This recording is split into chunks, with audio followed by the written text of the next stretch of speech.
5 minutes अपने लिए में आप सभी का हार्दिक अभिनंदन है। जब भी हार्वेस्टिंग सीज़न होता है तब अक्सर हमें सूखी खांसी हो जाती है। इसके विषय में हमने बात की डॉक्टर एन.के. जाम जी से। आप बहुत सुप्रतिष्ठित छाती रोग विशेषज्ञ हैं। उनसे हमने जानना चाहा कि ये सूखी खांसी क्या होती है, एलर्जी क्या होती है, एलर्जिक ब्रोंकाइटिस क्या होता है और अस्थमा और एलर्जी में क्या फ़र्क होता है। अक्सर हम जब शिकार होते हैं तो हम एकदम से सोचते थे कि मुझे अस्थमा तो नहीं है। तो इस सब के ऊपर हमने विस्तृत जानकारी ली। Doctor NK. जाम जी से आपसे एक अनुरोध करूं कि हम कोशिश ये करते हैं कि कोई ऐसा नहीं कि आपको अलग से कोई चीज़ ऐसी दिखाएं कि आप एकदम से सब्सक्राइब करते चले जाएं या व्यू करते चले जाएं, देखते चले जाएं, लाइक करते चले जाएं। आप देखिए कितना आसान होता है। अगर मैं आज यूँ कहूँ कि कल सूरज पश्चिम से भी निकल सकता है तो आप धड़ाधड़ मेरी वीडियो को देखना शुरू कर देंगे कि देखते तो हैं इसमें है क्या, इसमें है क्या। लेकिन अगर मैं ये कहूँ कि कल भी सूरज पूर्व से निकलेगा, आप कहेंगे इसमें नहीं क्या बात है, तो हर रोज़ ही निकलता है। हम लोग अक्सर क्या होता है कि जो नहीं है और जो नहीं हो सकता है उसकी तरफ ज़्यादा आकर्षित रहते हैं। तो ऐसे वीडियोस हम ज़्यादा लाइक करते हैं जो एक डॉक्टर तो देता है जानकारी उसके विषय में। जैसे आजकल आपने देखा होगा एक जगह एक चैनल पे एक डॉक्टर कहते हैं कि देसी घी खाने से बहुत ज़्यादा फ़ायदा होता है। देसी घी खाते हैं तो उससे हमारी एब्डोमिनल फैट कम हो जाता है, हमें ये फ़ायदा होता है। दूसरा कहता है देसी घी खाना हमारे कोलेस्ट्रॉल को बढ़ाता है, हार्ट प्रॉब्लम करता है। तो हम कंट्रोवर्सी में अब हमें जो देसी घी के शौकीन हैं उन्हीं के लगता है कि ये वीडियो देखनी चाहिए जिसमें कहा गया देसी घी खूब खाया जाए, और जो उसके विरुद्ध हैं वो कहेंगे नहीं ये वीडियो देखना चाहिए। तो मैं उस कंट्रोवर्सी में नहीं पड़ता। मैं सीधी सी सामान्य सी जानकारी जो वस्तुतः कहीं न कहीं आपने सुनी होती है, आपने भोगी होती है, आप जानते हैं उसको, बस हम थोड़ा-सा रिकॉल करने के लिए कि आपको फिर से ध्यान रहे, इसके लिए अपनी वीडियोज़ बनाते हैं। तो आप प्लीज़ हमारे चैनल को सब्सक्राइब कीजिए। हमें ये लगेगा कि सीधी, सच्ची, सपाट बात करने वालों की चैनल को भी सब्सक्राइब किया जाता है। तो आप प्लीज़ सब्सक्राइब कीजिए, लाइक कीजिए और कमेंट कीजिए। और चलिए अब बात करते हैं डॉक्टर एन.के. जाम जी से। 5 मिनट्स अपने लिए में डॉक्टर एन.के. जाम जी, आपका बहुत बहुत स्वागत है। बहुत दिनों से इच्छा थी कि आपका इतना बड़ा ज्ञान भंडार है आपके पास कि वो लोगों तक उसका ज्ञान पहुँचे। डॉक्टर साहब, जब ये हार्वेस्टिंग सीजन होता है ना, गेहूँ की कटाई होती है और धान की कटाई होती है, उस समय अक्सर ये देखा जाता है कि लोगों को ड्राई कफ आनी शुरू हो जाती है, सूखी खांसी इसको बोलते हैं। तो इसके पीछे क्या कारण क्या रहते हैं? सबसे पहले तो हमें ये जानना ज़रूरी है कि एलर्जी होती क्या है। जी। एलर्जी के लिए जो कारक होते हैं जिसको हम एलर्जन कहते हैं, वो पोलन भी हो सकते हैं, डस्ट भी हो सकती है, स्मोक भी हो सकता है, पोल्यूशन भी हो सकता है, फूड आइटम भी हो सकती हैं। तो क्या होता है कि पहली बार जब कोई व्यक्ति जो है वो एलर्जन के संपर्क में आता है, तो जैसे ही वो एलर्जन अंदर जाता है जी। तो वो उस व्यक्ति के शरीर में जो सेल होते हैं, बेसोफिल सेल होते हैं, और आईजी एंटीबॉडी बनती है उसके साथ, तो वो अटैच हो जाती है आईजी एंटीबॉडी मास्ट सेल के साथ। लेकिन पहली बार जब एक्सपोजर होता है तो उसमें सिम्टम नहीं होते। अच्छा। तो हम उसको कहते हैं कि सेंसिटाइजेशन हो गई, ओके। सेंसिटाइज फेज हो गया। और जब वो री एक्सपोजर होगा उसी पोलन या उसी एलर्जन से वो दोबारा एक्सपोजर होगा, तो वो जो आईजी एंटीबॉडी जो मास्ट सेल के ऊपर थी वो उसको स्टिमुलेट करती हैं और उससे जो केमिकल मीडिएटर रिलीज होते हैं सेल से, जी, जैसे कि हिस्टामिन है, लिकोट्राइन्स हैं, प्रोस्टाग्लैंडिन है, सेरोटोनिन है। तो ये जो केमिकल मीडिएटर हैं यही जो है वो कॉज करते हैं एलर्जी को। अच्छा, तभी एंटीहिस्टामिन्स दिए जाते हैं। तभी हम लोग जो है एंटीहिस्टामिन देते हैं करने के कंट्रोल के लिए एंटीहिस्टामिन देते हैं। सिट्रीजिन है, फेक्सोफेनाडिन है। तो अगर अब ये जो एलर्जी है लोकलाइज भी हो सकती है जी, और सिस्टेमेटिक भी हो सकती है। ओके। तो अगर तो एलर्जी जो है नाक तक सीमित है तो हम उसको कहते हैं एलर्जिक राइनाइटिस कहते हैं। जैसे उसमें सिम्टम होते हैं कि नाक बंद हो जाना, नाक बहना, नाक में खारिश होना, छींके आना। तो ये कुछ सिम्टम होते हैं जी। अब अगर स्किन में हो जाती है तो हम उसको एलर्जिक डर्मेटाइटिस कहते हैं। ओके। तो ऐसे ही जैसे ही वो अगर नीचे चली जाती है, जब सांस की नली भी ऑन हो जाती है, बेसिकली होता क्या है कि जब एलर्जी होती है तो दो फैक्टर जो है इन्वॉल्व होते हैं। एक तो मसल कंट्रैक्शन होती है, दूसरा वेसोडाइलेशन होती है, जो हमारी आर्टरीज है वो वेसोडाइलेट करती है जी।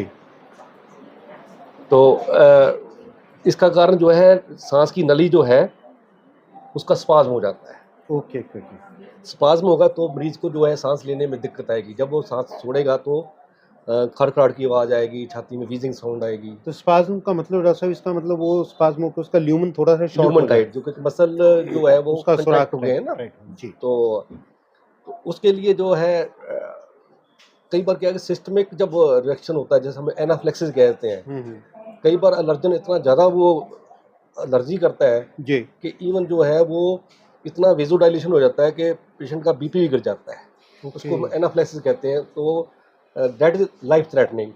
ओके। एलर्जी का एक रूप ये भी है कि लाइफ थ्रेटनिंग, जिसमें हम एड्रेनलिन के इंजेक्शन लगाते हैं, तो शॉक में है तो पेशेंट का बीपी बढ़ाना होता है। मतलब इसका मतलब डॉक्टर साहब ये हुआ है, मैं मोटा मोटा सा लगाऊं कि किसी को अगर साइन एंड सिम्टम आती है, ड्राई कफ की आ जाती है, ऑल ऑफ सडन स्नीजिंग की आ जाती है, नाक में खारिश, जो जो आपने बताया है, ये चीज़ें आ जाती हैं, तो इसको हम इतना लाइटली ना लें कि अपने घर पे ही इलाज करते रहें और स्पेशलिस्ट के पास ना जाएं। उससे कई चीज़ें और ज़्यादा खतरनाक हो सकती हैं जी। बिल्कुल ऐसे है कि जैसे ही आपको सिम्टम है तो पहले तो पर्सनल लेवल पे जो है अवॉइडेंस, आपको लगता है कि आप जो धूल मिट्टी में गए, जैसे अब कटाई हो रही है, अब घर में पेट्स हैं हमारे, अब उनका जो रोए निकलते हैं वो भी कारण बनते हैं। घर में सीलन है, जैसे फंगस देखते हो वो फुंदी होती है दीवारों के ऊपर, और जैसे रेशम के पर्दे हैं, तो अच्छा। ये ऐसे कुछ कारपेट बिछा हुआ है, तो ये कुछ कारक हैं ऐसे जिससे एलर्जी हो सकती है। जी। तो सबसे पहले तो ये है कि हमें अपना सोचना चाहिए कि हमें लगता है किस चीज़ से परेशानी हो रही है। जी। उसके बाद हमें ये है कि लगता है नहीं है तो हमें डॉक्टर से कंसल्ट करना चाहिए।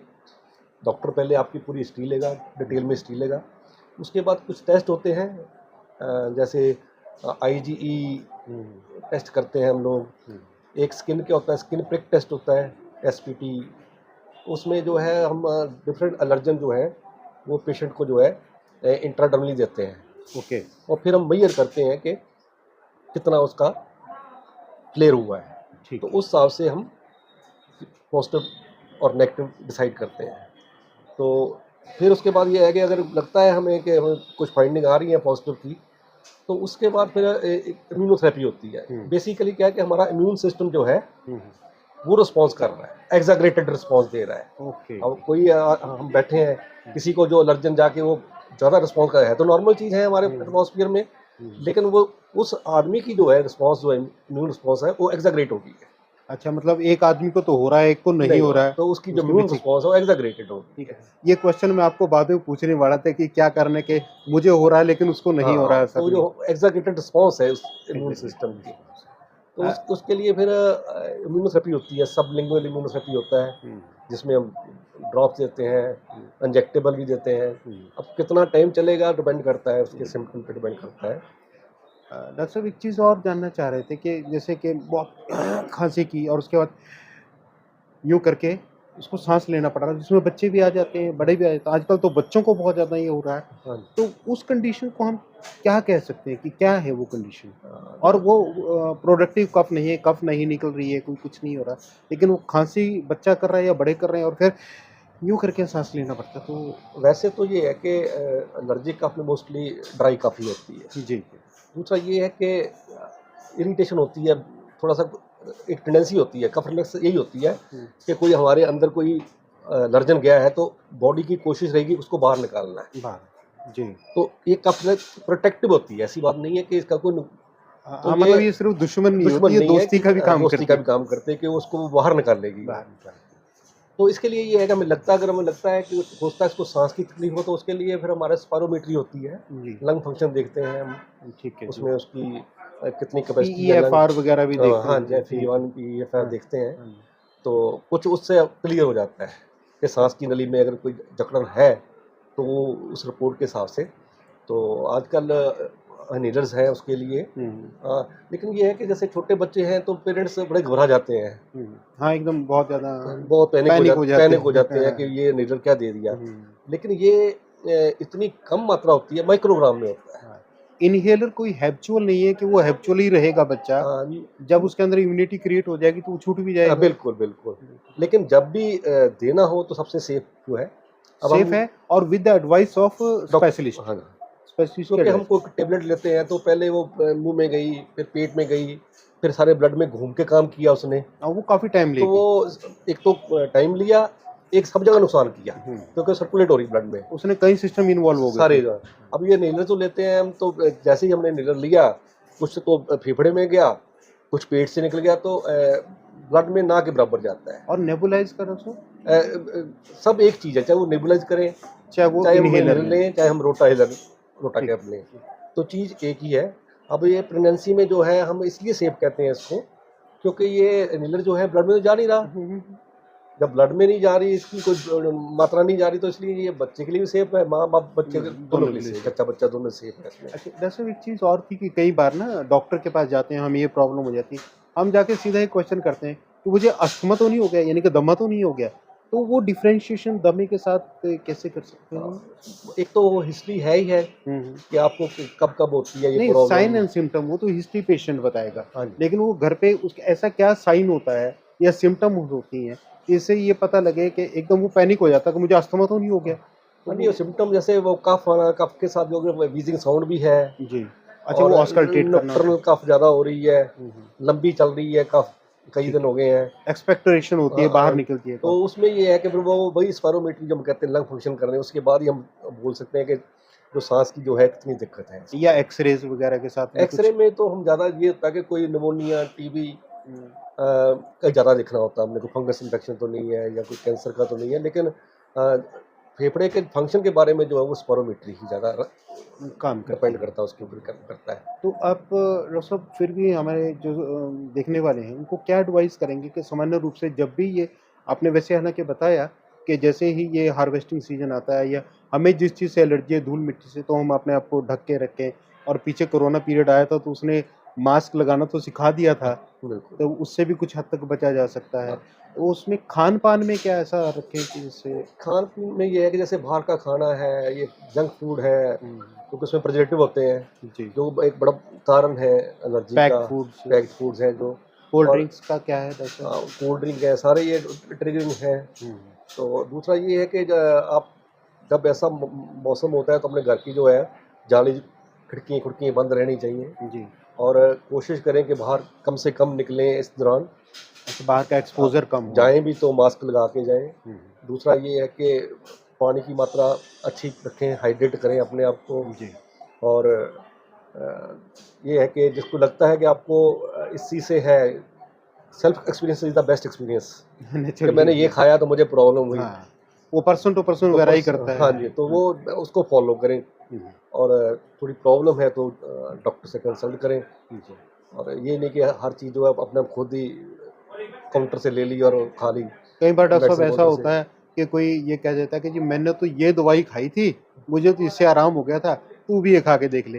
तो इस तरह की प्रैक्टिस से शायद बचना चाहिए। हाँ, हाँ, नहीं ये बड़ा रूटीन सा है कि हर कोई अपना राय देता है राय देता है कि क्योंकि कि हाँ। मेरा एक्सपीरियंस ये है, तू भी ये कर। हाँ, या मेरा रिश्तेदार इस दवाई से ठीक हो गया तो तू भी खा ले। तो लेकिन सबके सिम्पटम्स सिम्पटम्स तो चलो हो सकते हैं, एक हो सकते हैं, साइन भी हो सकता है, लेकिन कॉज़ेटिव फैक्टर अलग-अलग हो सकते हैं और कॉजेज़ के हिसाब से ही ट्रीटमेंट दिया ट्रीटमेंट, जाता है। हाँ जी, अब किसी का अगर बैक्टीरियल कॉज़ है, हाँ जी, तो हाँ उसको जी, एंटीबायोटिक्स एंटीबायोटिक वगैरह देना उसी ढंग से देने होंगे, वो भी देना। डॉक्टर सजेस्ट करेगा हुँ, या एलर्जिक है तो एंटी एलर्जिक डॉक्टर सजेस्ट करेगा किसी ढंग से देने हैं। बिल्कुल। तो वो सारे डोज़ेज़ भी डॉक्टर हाँ, सजेस्ट करेगा। अभी ये कई एंटी एलर्जिक है जिसमें सेडेशन बहुत है। एडिशन अब बहुत कोई ड्राइवर है, अब उसको क्या देना, अलग देना पड़ता है उसको है। कि ये कोई एग्ज़ैक्टली, नींद ना आ जाए। बिल्कुल कोई सही फैक्ट्री बात। में काम करता है, उसके हाँ, लिए जो है वो अलग एंटी एलर्जिक देना होता है। हाँ, हाँ, तो बिल्कुल। आजकल अच्छे हैं एंटी एलर्जिक जो सेडेशन नहीं करते, हुँ, हुँ। तो वो हम वो जैसे प्रेफ़र हिस्ट्री करना। लेते हैं पूरी, तो काउंसलिंग करते हैं और गाइड करना होता है उसको कि कैसे इसको अवॉइड करना है और क्या फ़ॉलो करना है।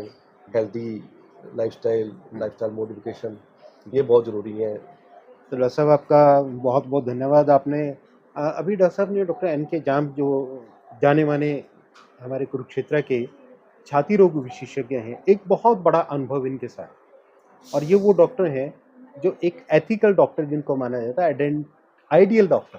तो आइडियल डॉक्टर हैं और बहुत सॉफ्ट स्पोकन है, बहुत प्यार करते हैं सभी से, अपने पेशेंट से बहुत प्यार करते हैं।